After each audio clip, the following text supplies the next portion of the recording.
Salut les amis, salut la famille, j'espère que vous allez bien. Eh bien moi je me porte, comme vous le voyez, tout va bien.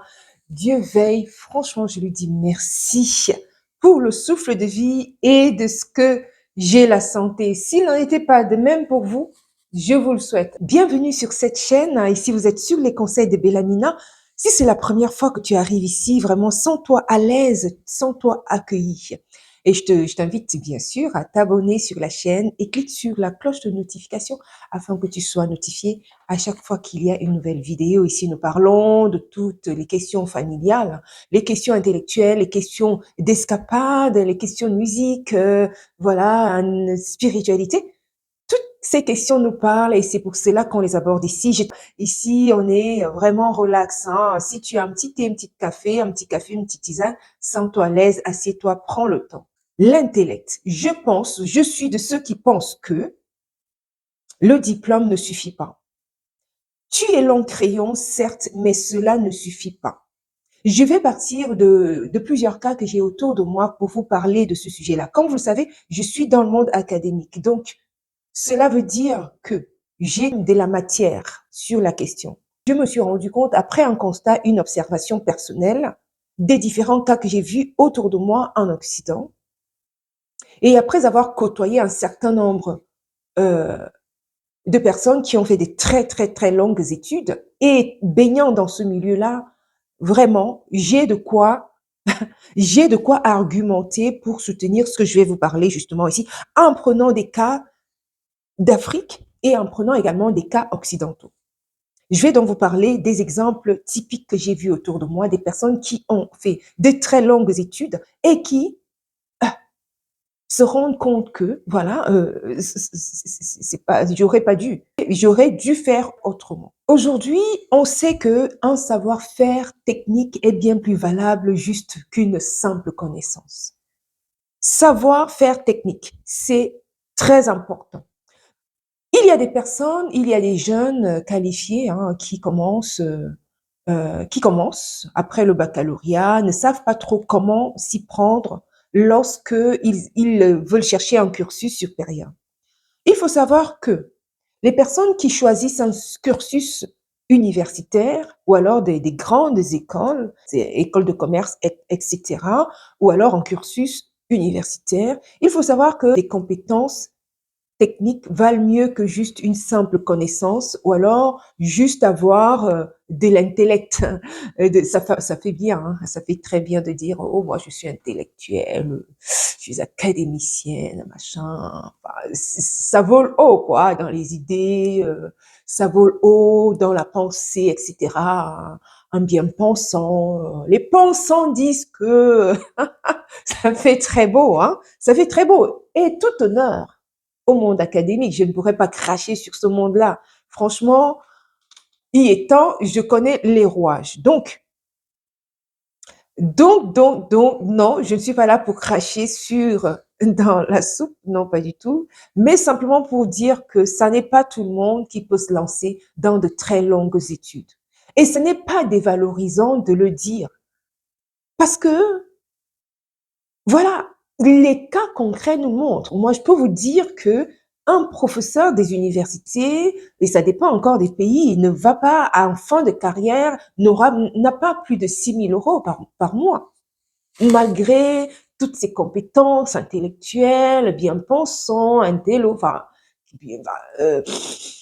ça a du flair, ça vole très rapidement, ça pense vite, ça réfléchit vite, ça le fait rapidement. Enfin, tu vois, c'est très beau, hein, c'est très beau. Et en plus, si on ajoute un peu de charisme dans tout ça, oh waouh, l'intello charismatique, qui c'est qui ne voudrait pas? En tant que femme ou alors, bon, je ne sais pas pour les hommes, mais quand même, bon voilà, c'est toujours bien d'être avec quelqu'un qui va dire, voilà, qui va réfléchir vite et qui va te trouver des solutions toutes faites et qui roulent, quoi.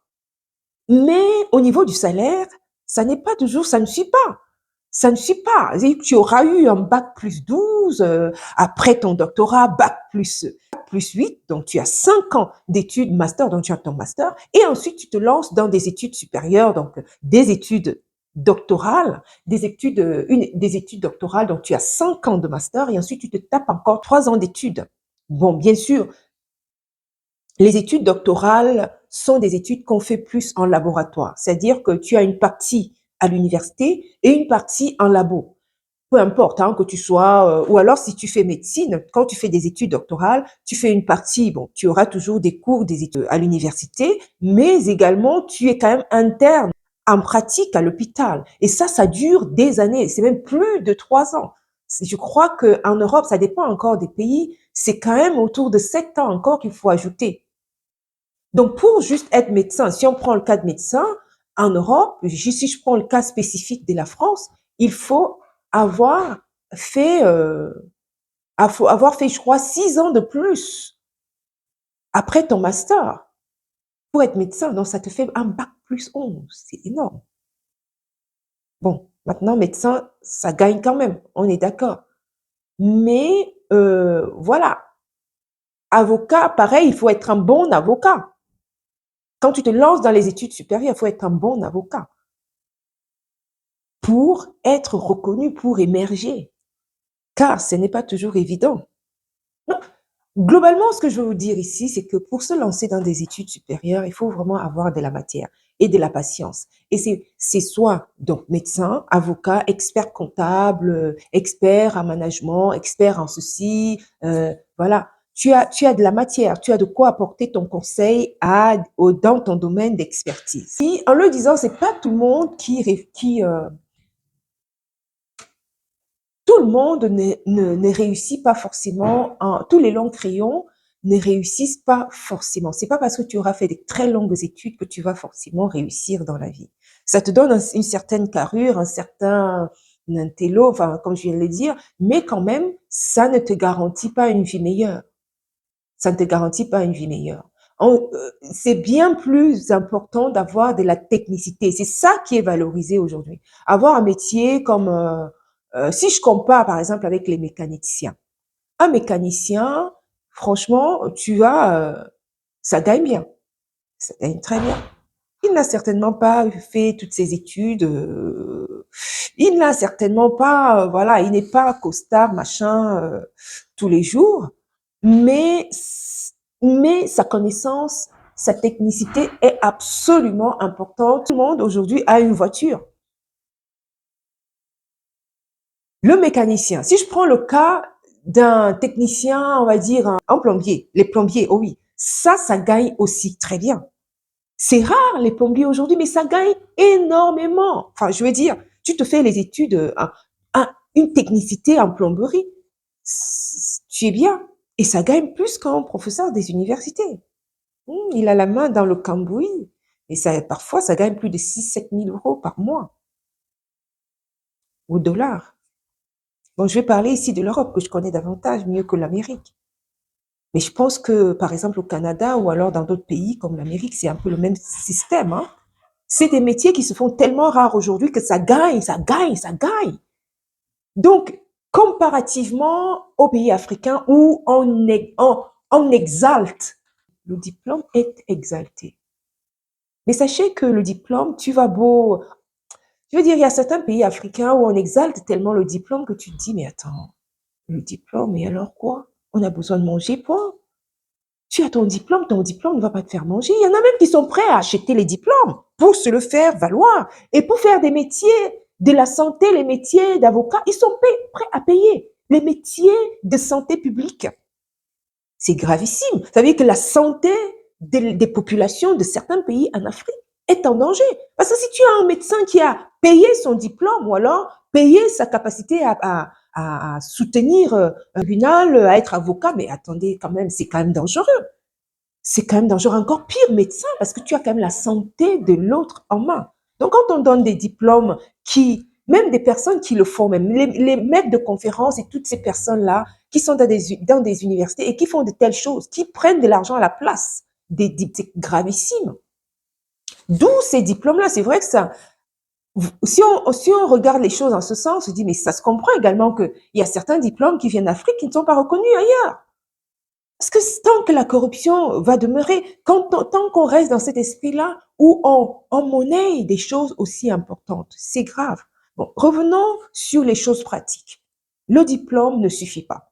Le diplôme ne suffit pas pourquoi? Parce que les métiers manuels, les métiers techniques, les métiers actuels valent mieux qu'un diplôme. Donc, cela veut dire que quand tu fais des études, il faut pouvoir focaliser tes recherches. Ça n'est pas tout le monde qui doit faire de longues études. Tu es certainement quelqu'un de manuel. Il vaut mieux pousser tes enfants, toi parent, à aller vers un métier qui va davantage, où il va davantage gagner en vie, en expérience, en technicité, que de gagner à écrire sans compétence, d'où il y a beaucoup de personnes, tu vas voir, il, euh, il va faire des études et des études et des études.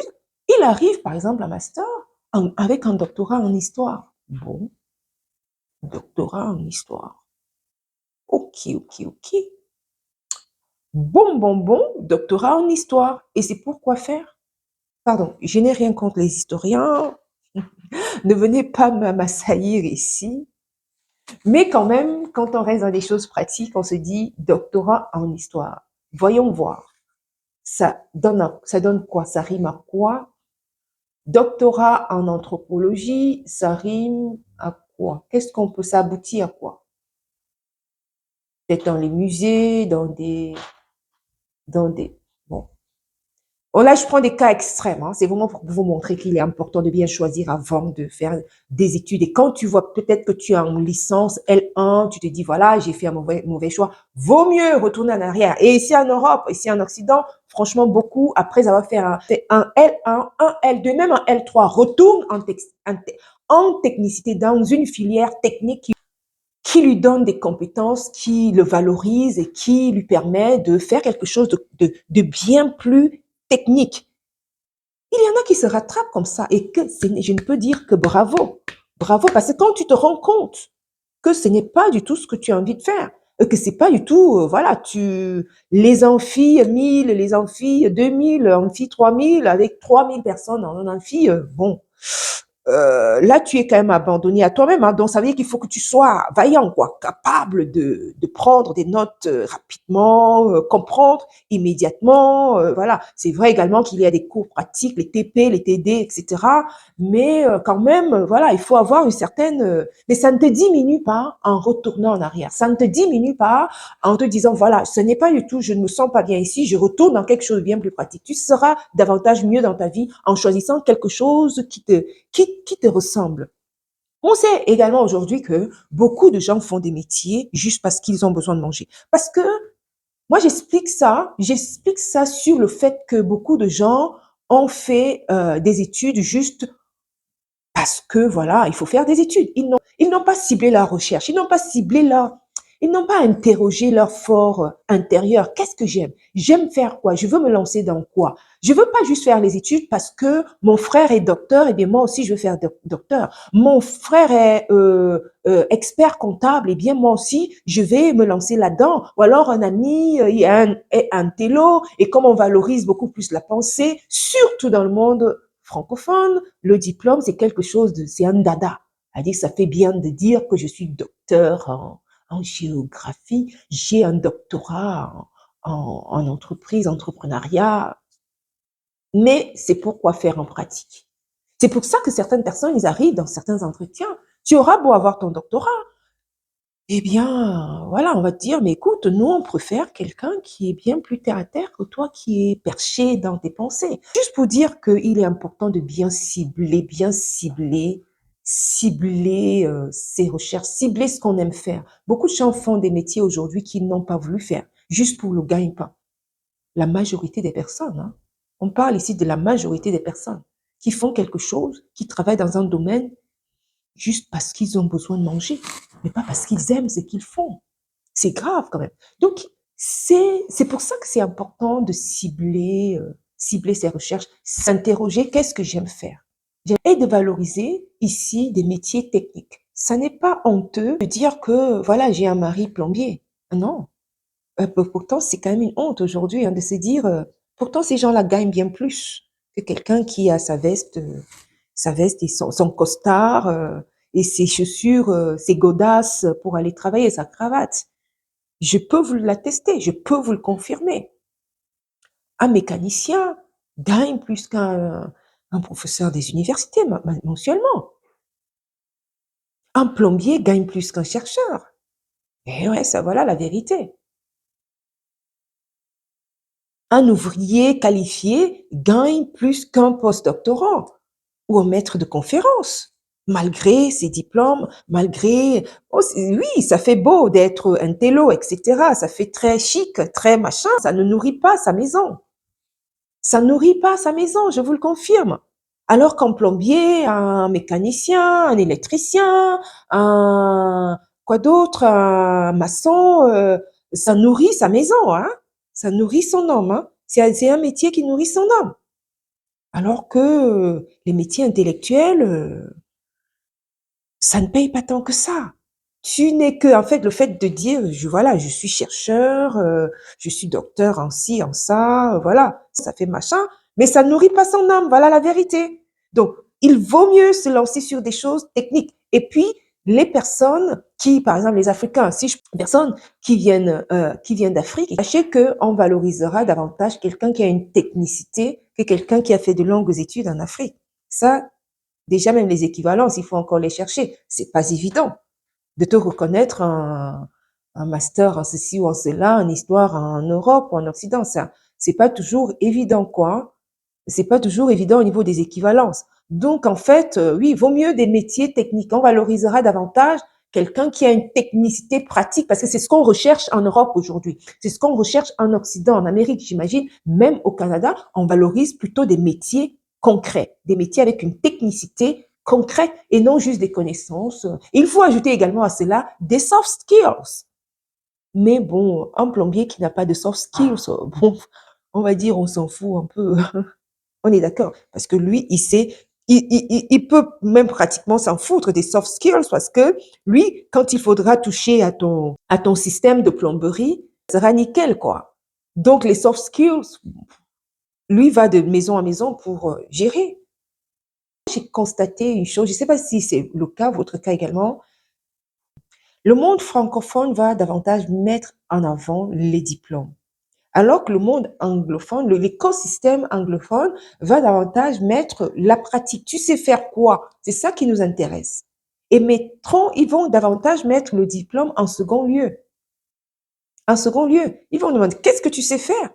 Tu sais faire quoi? Si tu lui dis, j'ai un doctorat en histoire, un doctorat en anthropologie, bon, bah, écoute, voilà, tu peux toujours l'avoir, hein. Tu peux toujours l'avoir, il ne va pas te nourrir. Ça ne nourrit pas son âme.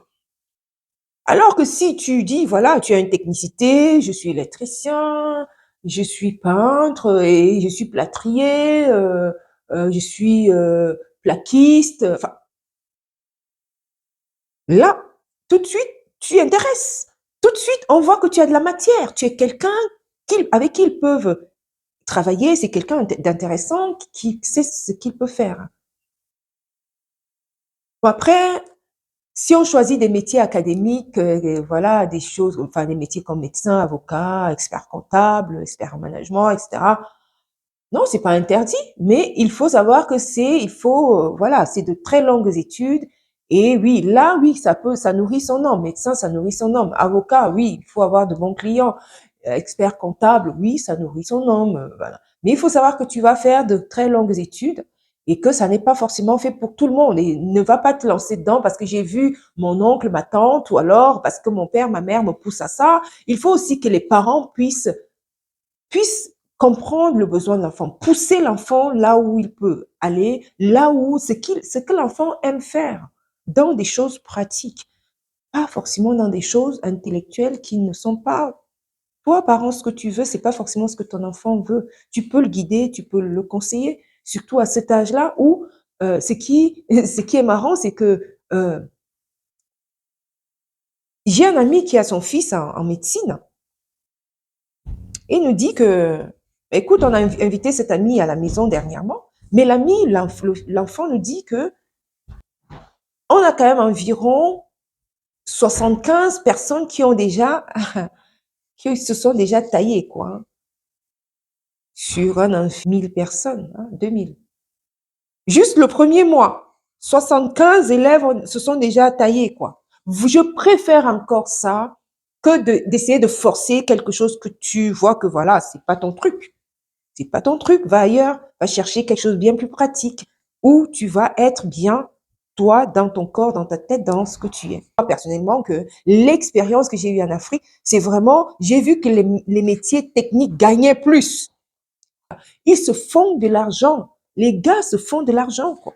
Et on sait, j'ai même déjà abordé ce sujet dans d'autres vidéos où je vous montre un peu mes escapades en Afrique et nos entreprises là-bas. Vous verrez que j'ai quand même fait un constat dans ces vidéos en disant, waouh, les techniciens, ils ont davantage de l'argent, quoi. Lui, il ne manquera pas son sou, hein. Le technicien en Afrique ne manquera pas de l'argent. Alors que quelqu'un qui va au bureau, franchement, voilà, il n'a même pas 30 000 francs CFA dans le mois, 40 000. Le SMIC, c'est quoi? C'est 30 000, c'est très peu. Toi, je suis dans tel bureau pour quoi faire? D'où la corruption sévit dans ces bureaux-là. Parce que c'est des gens qui gagnent mal leur vie.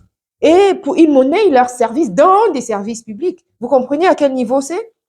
C'est gravissime. Donc, le métier de bureau, etc., ça ne paye pas forcément. Ça ne paye pas plus qu'un métier technique. Au contraire, on a constaté le contraire. Le métier intello, le métier académique, le métier, voilà, ça fait juste beau. Ça fait beau, ça fait chic, bon genre. Mais concrètement, c'est pas ça qui nourrit son homme. Je parle ici dans les généralités. Et si vous également, vous connaissez des personnes qui ont loupé leurs études, n'hésitez pas à me les mettre si vous avez des témoignages des personnes qui ont fait un mauvais choix, ou alors vous connaissez autour de vous des plombiers, des plaquistes, des mécaniciens, ou alors d'autres métiers techniques qui gagnent très bien, mieux que les métiers intellectuels. Allez-y dans les commentaires, dites-le moi et on pourra continuer à discuter là-haut, que ce soit en Occident ou alors que ce soit en Afrique. Dites-le moi. Je vous dis à très bientôt à une autre vidéo. Si vous êtes arrivé jusqu'ici, je vous remercie. Je vous dis donc, portez-vous bien. Ciao, ciao.